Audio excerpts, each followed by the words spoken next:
líder es arrebatado por la multitud. Hay miles de ciudadanos que se acercan en camiones y trenes. Muchedumbre emocionada clama al doctor Víctor Paz Estenssoro a través del trayecto hacia el Palacio de Gobierno, que dura 3 horas.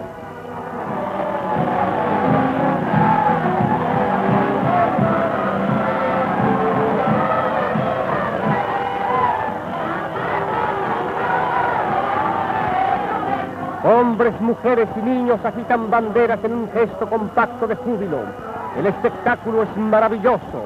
Hay más de 200.000 personas esperando en la Plaza Murillo y las calles adyacentes, vitoreando frenéticas al gran líder de la revolución.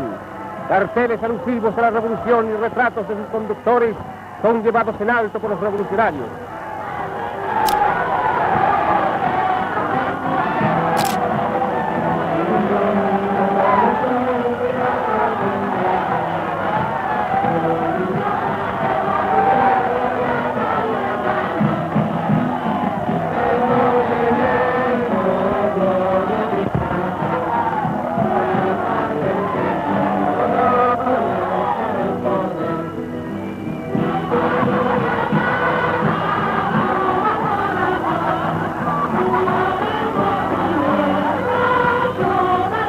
El vicepresidente de la República, doctor Hernán Siles Suazo, al tomar juramento al doctor Víctor Paz Estenssoro, dijo: hasta este momento hemos obrado como mortales.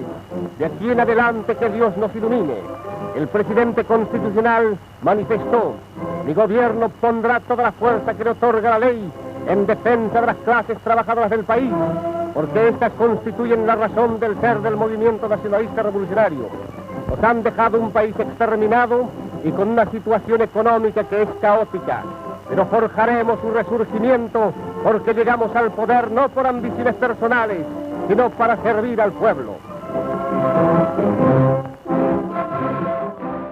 Bolivia, año 1952. La revolución del 9 de abril, orquestada por el movimiento nacionalista revolucionario en contra del viejo régimen, ha triunfado después de 3 días de combate en varias ciudades como La Paz, Oruro y Cochabamba, además del resto del país. De esta manera, el partido al mando de los abogados Víctor Paz Estenssoro, Hernán Siles Suazo y Walter Guevara Arce finalmente toma el poder.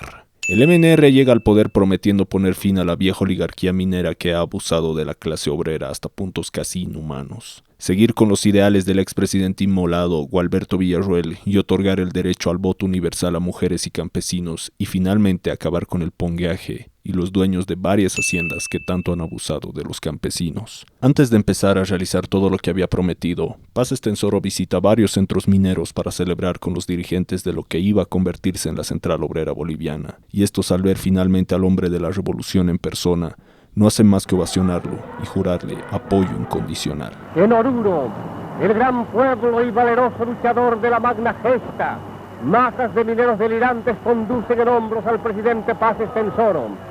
En su saludo el presidente dijo: a mi llegada al exilio manifesté, volveré al Palacio de Gobierno en hombros de los mineros, y hoy aquellas palabras que pronuncié hace 6 años se han hecho realidad.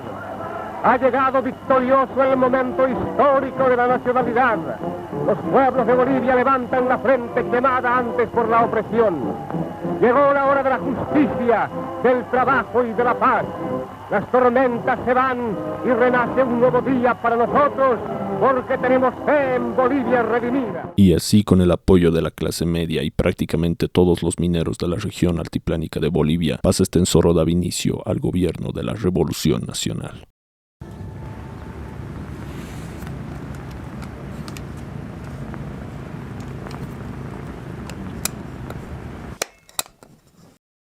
Ay, Bolivia. Un país con tantos contrastes e historias que podrían dar para varios videos y películas. Sin embargo, la historia de la que hoy nos toca hablar tiene que ver con una persona en particular que por sí solo daría para varios videos. Pero antes, para entrar en contexto, durante la historia de Bolivia existieron varias personas que marcaron el rumbo del país de distintas maneras y cuyas acciones repercuten incluso hasta el día de hoy. Durante el siglo XIX, la personalidad más importante para muchos historiadores fue el mariscal Andrés de Santa Cruz y Calo Humana, un militar con una larga trayectoria en la guerra a favor de los realistas y la corona española. Sin embargo, llegado el momento, tomó la decisión de sumarse a la causa independentista en favor de la creación de una nueva república en las colonias del Nuevo Mundo. Una vez lograda la independencia, asumió diversos cargos como presidente del Consejo de Gobierno del Perú, presidente de la Junta de Gobierno de la República Peruana, presidente de Bolivia y finalmente creó la Confederación Perú-Boliviana para luego ser nombrado como Supremo Protector de la Confederación Perú-Boliviana. Por otra parte, en su vida más hermética fue fundador de la primera logia masónica en Bolivia, el llamado Taller de la Independencia Peruana, bajo la tutela de la logia masónica al oriente del Titicaca. Sin lugar a dudas, un personaje cuya importancia para nuestra región fue comparable a la de los padres fundadores de Estados Unidos de América, como Alexander Hamilton o George Washington. Sin embargo, ya habrá tiempo para hablar de él, al igual que de Simón Bolívar y el mariscal Antonio José de Sucre, entre otros. Por otra parte, en tiempos más recientes, para muchos historiadores, el personaje más importante de Bolivia durante el siglo XX, y que está totalmente relacionado con la historia que hoy nos compete hablar, es el abogado Víctor Paz Estenssoro, el jefe, el hombre de la revolución, uno de los fundadores y el principal líder del MNR. La importancia de este hombre para Bolivia fue tal que el día en que falleció se declaró duelo nacional de 30 días. Actualmente, cuando la sociedad habla de él, solo recuerda su último mandato y lo llama neoliberal, derechista, imperialista, incluso racista, además de mencionar su famosa frase: o tenemos el valor moral, con su secuela de sacrificios, para plantear de modo radical una nueva política, o sencillamente, con gran dolor para todos, Bolivia se nos muere.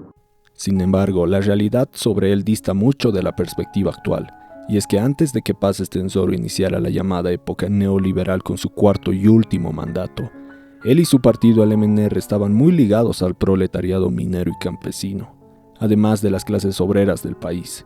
En cierto punto llegó a considerar a los grandes varones del estaño y sus empresas como enemigos del Estado, y hasta llegó a impulsar una guerra mediática en contra de ellos. Actos de esta magnitud ocasionaron que se gane el odio de la oligarquía minera de aquellos años y que finalmente eclosionó en la revolución de 1952.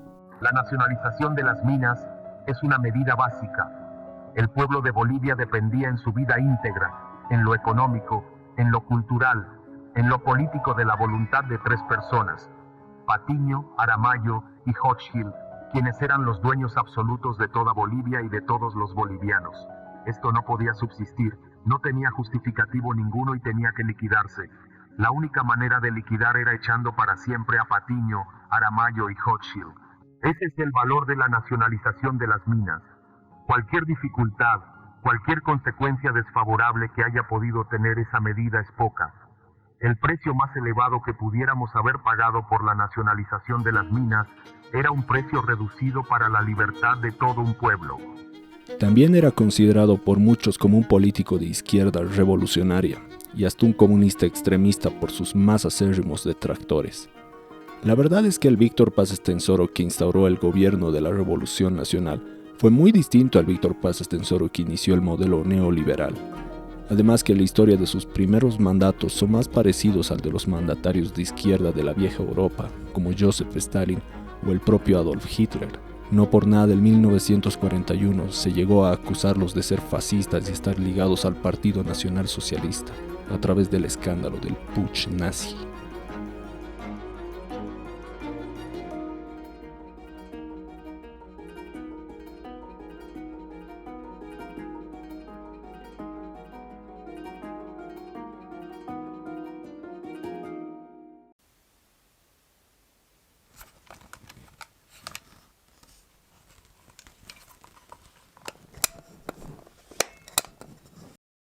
Paz Estenssoro llega a La Paz el 14 de abril de 1952 y es posesionado al día siguiente de manera legítima por su vicepresidente Hernán Siles Zuazo. A partir de ahí iba a cumplir en mayor o menor medida lo que había prometido, y todo en nombre de la revolución. Conmemorando la muerte de Villarroel el 21 de julio de 1952, Paz Estenssoro emite el decreto del voto universal.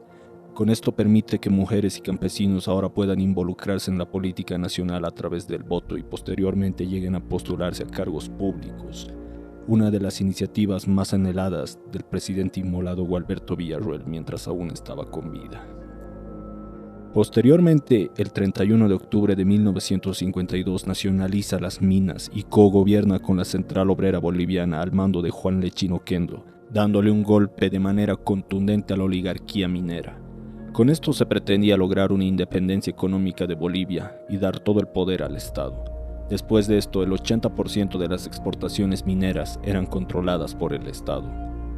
El 2 de agosto de 1953 se emite el decreto de la reforma agraria y con eso se elimina el pongueaje bajo el lema inspirado en Emiliano Zapata: la tierra es de quien la trabaja.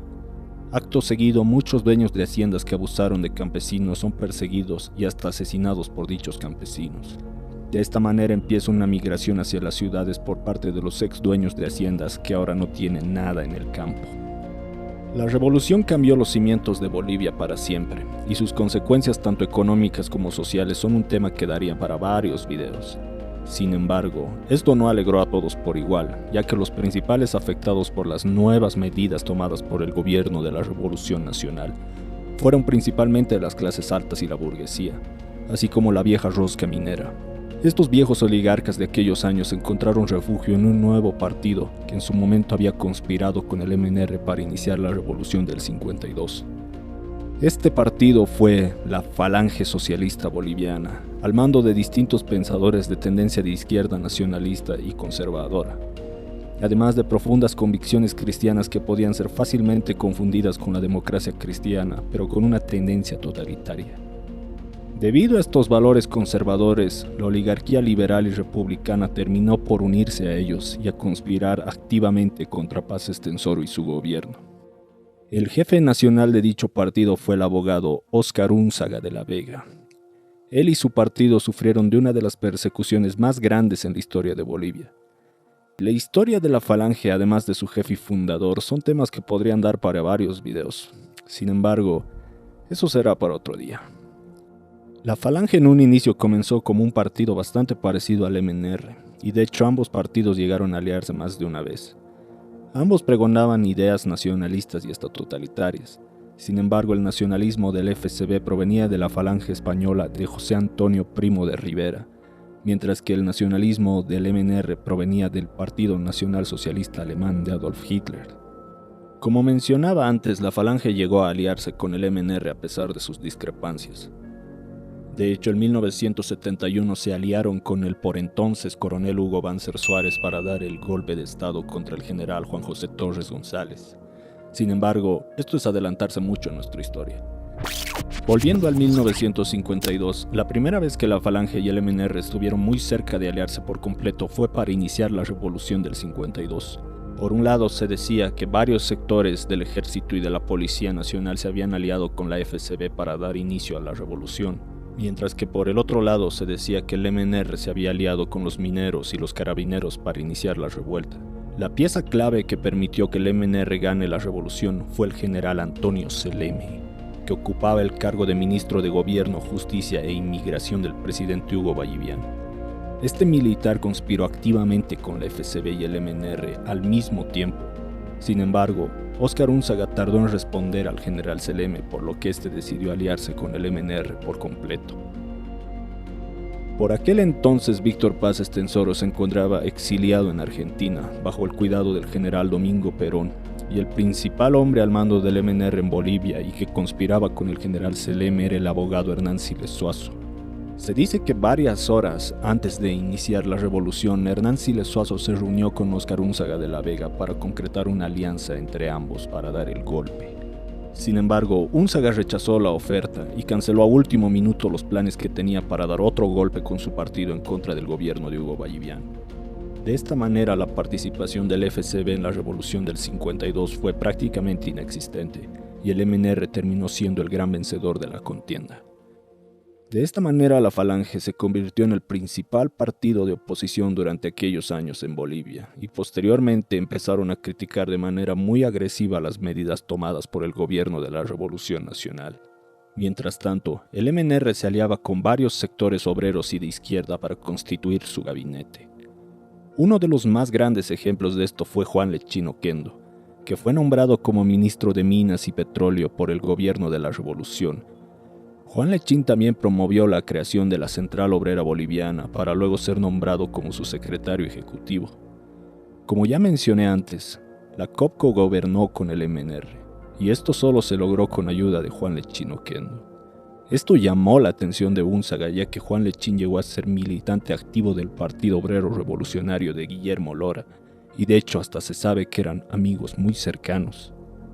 El POR era conocido por ser un partido de izquierda mucho más radical que el MNR o la FCB, ya que pregonaban ideas marxistas bastante radicales como la revolución del proletariado y la lucha de clases.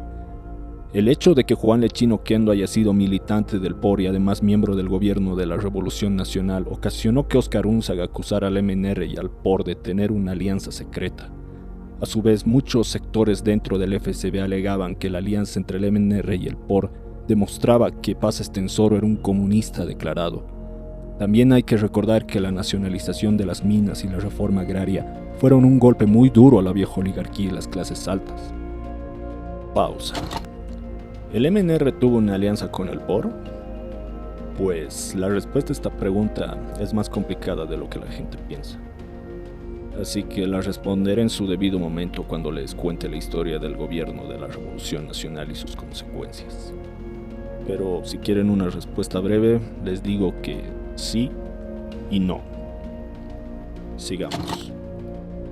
Mientras tanto, Paz Estenssoro aprovechaba su apoyo entre los mineros para luego crear milicias armadas en defensa de la Revolución Nacional y su gobierno. Además, creó un control político con el cual perseguía y encerraba disidentes u opositores a su gobierno. De esta manera, todos los que fueron afectados por las reformas del MNR terminaron por unirse a la falange de Óscar Unzaga, ya que este era el principal partido de oposición al gobierno de Paz Estenssoro. Mientras tanto, Óscar Unzaga declaraba su postura frente al comunismo en un discurso. Frente al individualismo egoísta, frente al libertinaje de la política. Lo dijimos ayer, lo decimos hoy. Queremos un estado de disciplina y de trabajo. Nosotros somos enemigos del comunismo, sabedlo. Las huestes comunistas no pasarán. Nosotros hemos nacido para terminar con el comunismo en Bolivia, y lo destruiremos.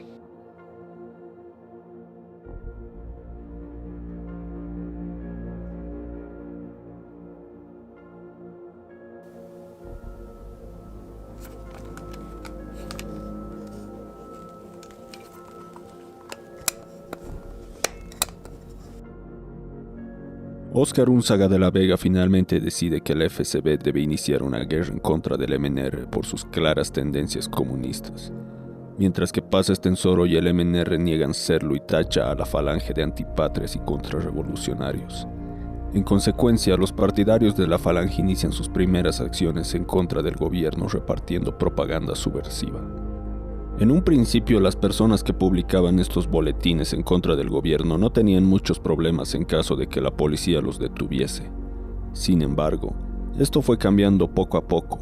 Finalmente, el año 1953, a principios de agosto, la Dirección General de Policías emite un comunicado anunciando lo siguiente. Ante la enorme profusión de volantes cuyo contenido, por su falacia y visible intención de vulnerar alevosamente la dignidad personal y honorabilidad del excelentísimo presidente de la República y otros altos funcionarios, hace saber a la opinión pública que toda persona sorprendida en posesión de tales hojas será puesta a disposición de la justicia ordinaria. You get fucking smashed and you go to jail. That's what happens to you. And I make sure that we get you. De esta manera iniciaron las primeras persecuciones en contra de los falangistas y disidentes del gobierno. Y es que no solo los falangistas fueron perseguidos, sino también muchos expartidarios del gobierno. El Comité Político Nacional analizaba muchos perfiles de distintos miembros del partido y si estos presentaban sospechas de traición o conspiración eran inmediatamente echados del partido, todo bajo el lema «Se es revolucionario o no se es». Como consecuencia directa, la falange empezó a atraer a la vieja oligarquía a sus filas, desde ex empresarios mineros hasta ex terratenientes provenientes de distintas ciudades. Durante esta etapa es que gracias a los aportes y las conexiones de la vieja oligarquía, la FSB logra expandir sus redes hasta el extranjero, además de adquirir armamento en caso de una posible sublevación o levantamiento en contra del gobierno. Mientras tanto, el MNR creó su control político, que conjuntamente con las milicias armadas agrandaron sus filas para combatir a los denominados contrarrevolucionarios y a sus principales líderes. Debido a esto, gran parte de la cúpula falangista pasa al destierro o a dirigir las operaciones desde escondites secretos en la clandestinidad, mientras que el control político pasaba a allanar casa por casa las viviendas de los dirigentes opositores. Por otro lado, los carabineros que se habían amotinado a favor del MNR en la revolución de 1952, fieles a Paz Estenssoro, pasaron a ayudar a dichas milicias a atrapar a los grupos subversivos y sus cabecillas, además de alentar a los ciudadanos a denunciar a posibles sospechosos y a sus colaboradores. Venir a por mí, venir a daros de hostias conmigo, hijos de puta. Un sagaz se esconde en La Paz, y solo sus miembros más cercanos llegan a conocer su paradero. Por otro lado, mientras más transcurría el tiempo, más y más se iban llenando las cárceles con opositores al régimen. El Panóptico Nacional situado en La Paz ya contaba con una sección casi totalmente llena de estos perseguidos políticos, y en otras ciudades como Oruro, Cochabamba, Sucre, Potosí y Santa Cruz la situación resultaba muy parecida.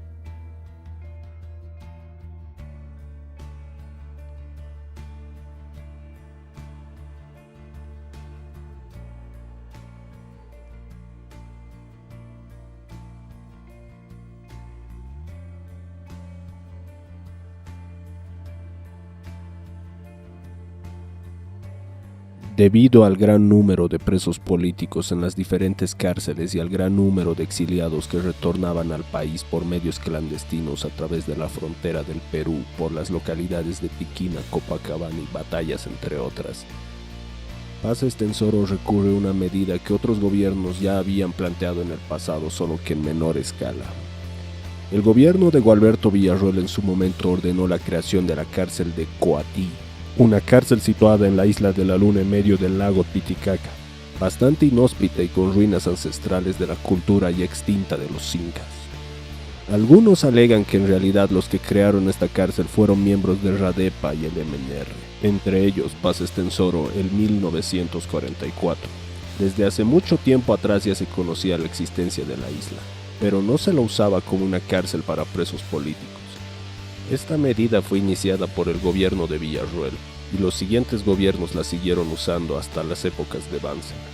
Tomando en cuenta la existencia de esta cárcel, Paz Estenssoro tuvo una idea que llegaba más lejos de una sola cárcel en el lago Titicaca. Abarcaba más cárceles para los grupos subversivos al gobierno. Además, debían tener un control rígido tanto afuera como adentro de las cárceles. Estos campos debían estar cerca de los centros mineros, ya que en caso de que alguien escapase, los mineros leales a la revolución se encargarían de traerlos de vuelta o de hacer justicia por mano propia si fuese necesario. Y de esta manera se crearon los primeros campos de concentración en Bolivia, entre mayo y junio de 1953, en 3 distritos mineros: Corocoro, Siglo XX y Miraflores. Estos 2 últimos situados en Yayagua. Para el año siguiente los presos ya sumaban miles, y así el 28 de enero de 1954, a través de un decreto supremo, Víctor Paz Estenssoro oficializa la creación de los campos de concentración de Uncía, Catavi, Siglo XX y Curahuara de Carangas, siendo este último el peor y más sangriento de todos. Y todo con la ayuda de Walter Guevara Arce, su ministro de Relaciones Exteriores y Culto. En un principio se alegaba que la existencia de los campos de concentración eran exclusivos para los grupos más subversivos y que planeaban conspiraciones armadas en contra del gobierno de la Revolución Nacional. Sin embargo, poco a poco la distinción entre extremistas y simples opositores empezó a disolverse, y tanto el control político como las milicias armadas del MNR empezaron a mandar a cualquier partidario falangista que encontrasen en las calles de las principales ciudades de Bolivia dichos campos. La historia sobre estos campos y las anécdotas de las personas que pasaron por dichas celdas son por demás muy cruentas e interesantes. Muchos libros se han escrito sobre el tema, y a pesar de que dichos libros son muy poco conocidos y difíciles de conseguir a día de hoy debido a que los movimentistas se encargaban de quemar y destruir dicha bibliografía, son anécdotas que darían para más de una película. En el siguiente video empezaremos con el relato de uno de estos supervivientes. Y bueno, pibes, hasta aquí el video por hoy. Quiero agradecer a todos los que se han quedado hasta aquí y han visto el video completo. Espero haberlos entretenido y haberles aportado un poco de conocimiento a su vida y haberles ayudado en lo que sea que hayan estado buscando desde un principio. Voy a estar sacando más videos relacionados a la historia de Bolivia Manta y sus personajes históricos. A lo largo de estos años he adquirido una amplia bibliografía que quiero digitalizar y volverlo una biblioteca audiovisual a través de estos videos. Creo que ya he desarrollado el lenguaje audiovisual que tenía en mente desde un principio y ya cuento con el equipo para hacerlo. Y no sé cuánto tiempo me vaya a tomar, ya que es bastante lo que tengo. Gracias a todos, compartan este video y suscríbanse al canal si es que les interesa. Compártanlo con sus amigos o con quien crean que pueda interesarles o les pueda ser útil, en la universidad, la escuela, lo que sea. Y síganme en mis redes sociales si quieren saber a lo que me dedico y lo que hago con mi vida en estas épocas. Sin más que decir, eso es todo por hoy. Peace out y nos check. Hasta el siguiente video.